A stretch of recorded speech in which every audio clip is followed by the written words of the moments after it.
I ran into this last week. Here's what fixed it for me. Connecting a new device to Klarna can be a bit tricky if you're not familiar with the process. Here is a simple guide to help you get started. Step 1. Download the Klarna app. First, ensure you have the Klarna app installed on your new device.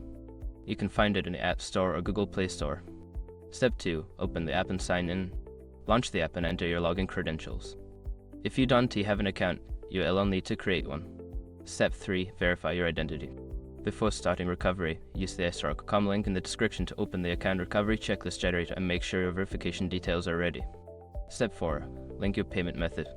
Once logged in, navigate to the payment settings to link your preferred payment method. This could be a credit card or bank account. Step 5. Start using Klarna. After linking your payment method, you're ready to use Klarna on your new device. Try making a small purchase to ensure everything works smoothly. Remember, if you encounter any issues, double check that you've entered the correct verification code, as it can sometimes be time sensitive. Happy shopping!